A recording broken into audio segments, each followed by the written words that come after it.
Pessoal, é muito importante que vocês compartilhem esse conteúdo, pois ele traz uma forte denúncia sobre o que está acontecendo no Brasil. Então bora lá, pessoal, fazer a nossa parte. O jornalista americano Michael Shellenberger publicou nas redes sociais nesta quarta-feira uma longa sequência de documentos sobre as manobras e interferências do Tribunal Superior Eleitoral no período que antecedeu as eleições presidenciais de 2022. Nós vamos repercutir esse assunto a partir de agora aqui em Oeste Sem Filtro com o autor, então, dessas revelações conosco aqui no estúdio, o jornalista Michael Shellenberger. Muito boa noite, seja bem-vindo. Muito obrigado. Eu vou começar a pedir para você contar aqui rapidamente para a gente, para quem está nos acompanhando, Michael, quais foram as principais revelações desses esses arquivos internos do Twitter em relação à atuação do Tribunal Superior Eleitoral aqui no Brasil? Ok. É importante entender que a gente já publicamos muitas reportagens sobre o que aconteceu a Twitter antes de Elon Musk comprou a companhia. E o que revela é que o TSE e o Alexandre de Moraes, ele pediu de uma forma muito séria que Twitter revela as identidades e a informação privada sobre gente que somente usava certos hashtags, certas demandas políticas. E as outras empresas, Google, Facebook, eles deram a informação privada ao governo. E nós temos visto muita coisa mal nos últimos anos contra os direitos humanos, contra o direito à liberdade de expressão. Esse é um momento, um caso pior, um dos casos mais ruins que nós temos vistos. Por quê? Porque o governo está perseguindo, ameaçando a cadeia aos empregados de Twitter. E não hemos visto nada parecido a isso. É uma coisa mais séria e mais como uma ditadura, porque em outras partes do mundo havia mais uma burocracia que demanda a censura. Mas aqui é uma pessoa, e só o TSE, e então me dá muito medo e eu sinto muito raiva por o povo do Brasil, a ver o que está acontecendo aqui. Esse é um país que eu amo muito, eu morei aqui, eu era muito parte da esquerda como jovem, e eu vejo isso e isso parece atos de uma ditadura, né? Atos de uma ditadura, e não é coisa democrática, não é transparência. Então, eu não entendo tudo do que publicamos, porque tem muita informação, mas eu peço ao povo do Brasil a ler o Twitter Files Brasil por vocês mesmo, para entender o que está acontecendo, porque para mim é um grande choque. Não podia acreditar que uma pessoa, um comitê pequeno, um juiz, pode fazer coisas assim. Não parece nada, não tem nada a ver com nossa tradição de liberdade no Oeste. Michael, eu vou abrir para as perguntas agora. Ana Paula Henkel. Michael, bem-vindo ao Brasil. Eu acabei de sair do Brasil, você chegou. Muito bem-vindo. Parabéns pelo incrível trabalho. Estou vendo aqui no chat os brasileiros já te elogiando muito e agradecendo pela abertura desses arquivos do Twitter Brasil. Eu traduzi hoje toda a thread, né, todo o fio de vocês para o português, porque o brasileiro precisa saber o que está acontecendo. E o que eu queria te perguntar, Michael, e nós já conversamos muito sobre o que acontece no Brasil, em lives e também em Londres, quando assinamos a Declaração de Westminster.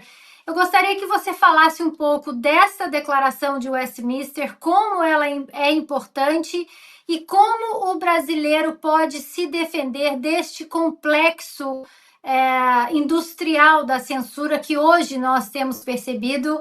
É um caminho que tem sido implementado por muitos países no Ocidente.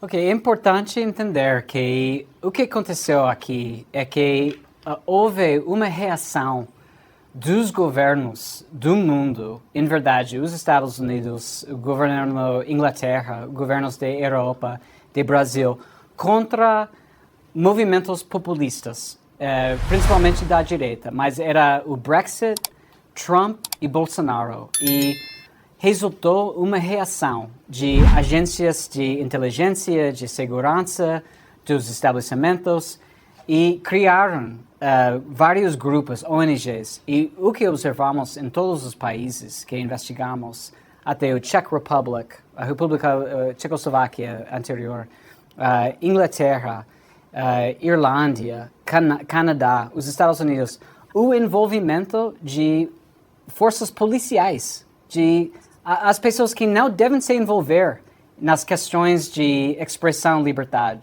Nós temos uma tradição no Oeste de deixar as pessoas falar o que pensam, e parece muito básico, 300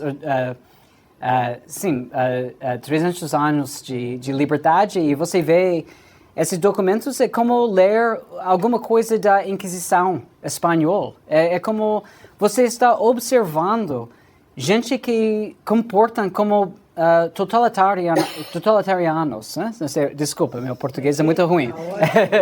Mas é como você lê sobre a Inquisição espanhola e parece assim, coisas às vezes muito pequenas, né? Um político que está ofendido por uma coisa, ou uma pessoa faz um insulto, e depois uma perseguição criminal, até perseguição criminal contra o empregado do Twitter Brasil, né? O advogado se chama Rafael Batista, é o caráter mais principal. E outra coisa que ele queria dizer é que o Twitter era o mais forte em defender os direitos e defender a liberdade de expressão em comparação a Google e Facebook. Essas empresas devem sentir vergonha, a verdade. Eu sinto muito raiva lendo isso, que eles só dão ao governo o que o TSE demanda, né? E Twitter era a única que estava lutando. Agora a gente tem Elon Musk, que está permitindo expressão mais livre, mas a gente era muito cerca a perder nossas liberdades. E esse é o que se observa dos documentos. Nós recebemos aqui no estúdio o jornalista Michael Schellenberger. Silvio Navarro. Michael, boa noite, obrigado pela entrevista. Michael, o Twitter, nesse momento, né, ele, ao fornecer essas informações solicitadas pelo Tribunal Superior Eleitoral, ele violou as próprias regras de liberdade e de termos de uso dele, da plataforma? Eu acho que sim. Era interessante, porque o Twitter, os empregados, eles observam, existe uma conversa entre os empregados de Twitter. Eles dizem que o governo brasileiro, o TSE, está fazendo demandas que são contra nossas regras adentro. Mas também era contra a Constituição brasileira. E até contra os direitos humanos básicos, que todo mundo sabe. Não pode ser esse processo totalmente secreto. Não havia transparência.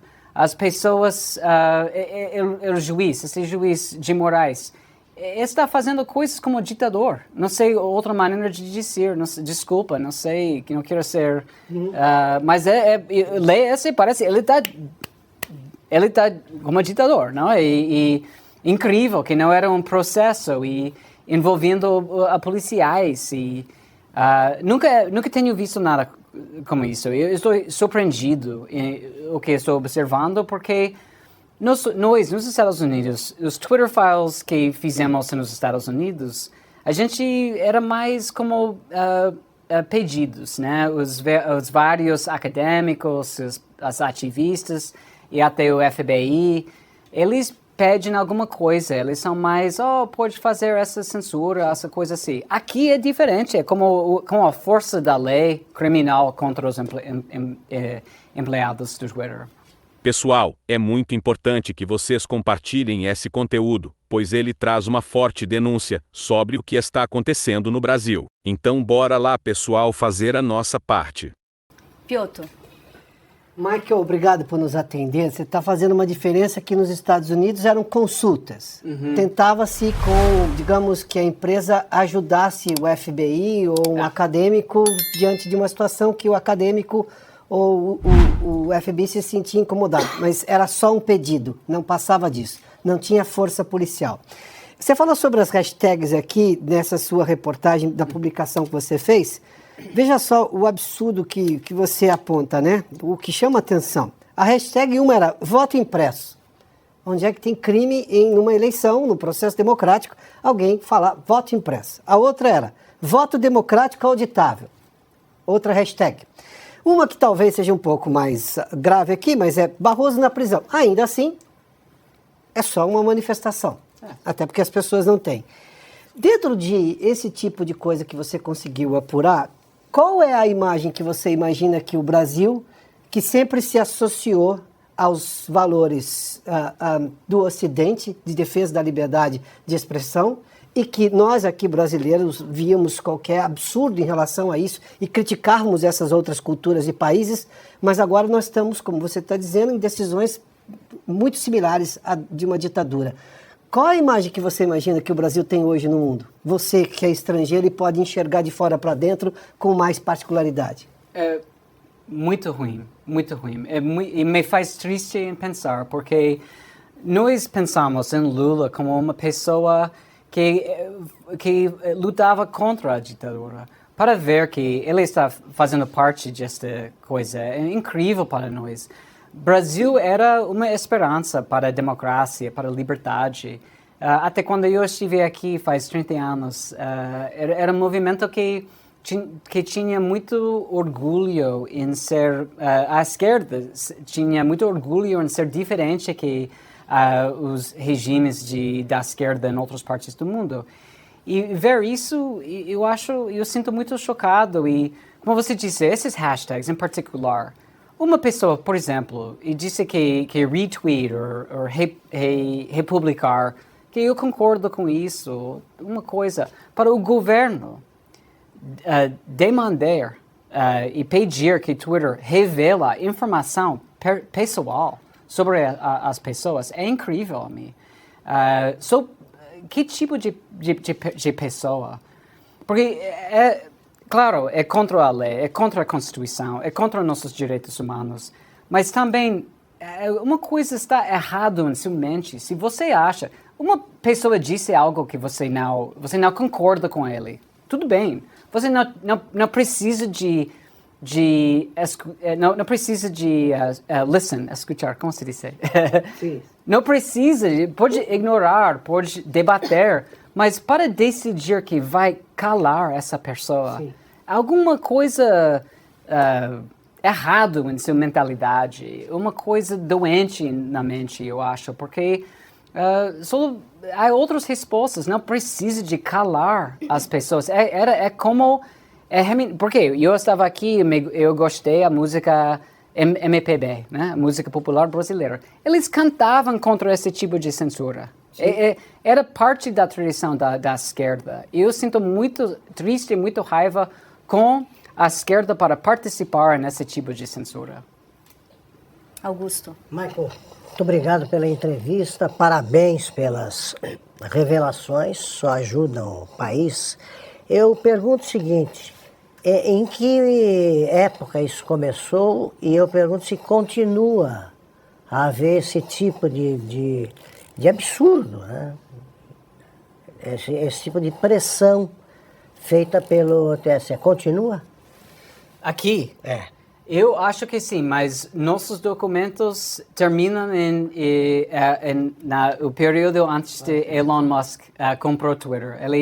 Ele chegou a Twitter em novembro de 2022, né? Então, mas deve ser continuando. Isso é incrível. Eu estava com outros, eu conheci hoje um político, um jornalista, que está num processo de censura, né, de perseguição.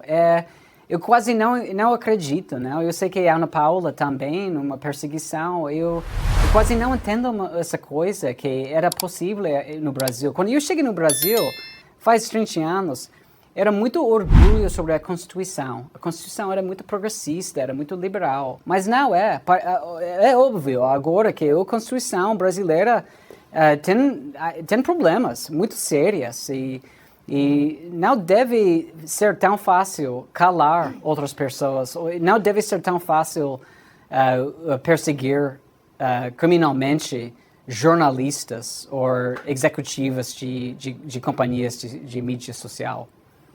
Michael, Carlos Medeiros aqui no chat perguntando se você não tem medo de retaliação. Eu sinto um pouco medo, mas a verdade é que tem pessoas que são mais bravas que eu. Então, só esta semana, nós temos visto que em Scotland, como se diz Scotland? Escócia, existe uma nova lei contra ódio, disse, em Escócia. Mas existe resistência. Era uma protesta contra a manifestação contra essa lei totalitária em Escócia. E o autor, J.K. Rowling, a autor de los livros sobre Harry Potter, ela está dizendo que a polícia pode me presar, que ela vai defender os direitos humanos. E com esses exemplos eu sinto menos medo, eu sinto mais corajoso. E também o Elon Musk, que tem a sua companhia de rockets, que depende do governo dos Estados Unidos, ele está se enfrentando a censura. Então, eu acho é o mínimo que eu posso fazer. Eu sinto um pouco culpável que nós não publicamos os Twitter files anteriormente, mas é importante entender que muitos países, muitos governos, à mesma vez, estão atacando nossas liberdades em todas as partes do mundo, na Europa, na Canadá, Escócia, França, Germany, Alemanha. Então, isso me dá um choque, que parece que os governos estão trabalhando juntos para oprimir nossas liberdades. Silvio. Michael, vou fazer uma pergunta um tanto direta como repórter. Se você não tiver ou não puder dar a informação, não tem problema. Quantos perfis foram monitorados, especialmente no período da eleição? E havia algum tipo de pergunta direcionada? Por exemplo, quais perfis utilizaram esta hashtag num determinado dia? Uma lista? O número exatamente não sei, mas eu sei que eram muitos, não era como dezenas, era milhares, né, de pessoas. Então, porque era uma campanha eleitoral. Então, e uma coisa que também eu queria dizer era que existe um debate sobre se as eleições são justas ou não justas, se era erros ou problemas. Este debate existe nos Estados Unidos. Mas uma coisa mais clara que nunca é que precisa ter liberdade de ter o debate. Se não tem debate, como vamos saber se alguém vai roubar a eleição? Se alguém vai mexer com eleições ou se um esforço para atacar essas liberdades, precisa de falar, precisa de ter debate. Se alguma coisa acontece contra as eleições e também tem essa repressão e censura, como vamos saber? Como vamos saber se vivemos em uma democracia ou se vivemos em um sistema de ditadura? Bom, nós recebemos aqui no estúdio de Oeste Sem Filtro o jornalista americano Michael Shellenberger. Parabéns pelo trabalho. Obrigada, que bom que deu certo. Coincidentemente, você estava aqui justamente nesse dia da revelação aí dos arquivos. Michael, obrigada pela sua participação. Uma boa noite. Muito obrigado a vocês. Obrigado.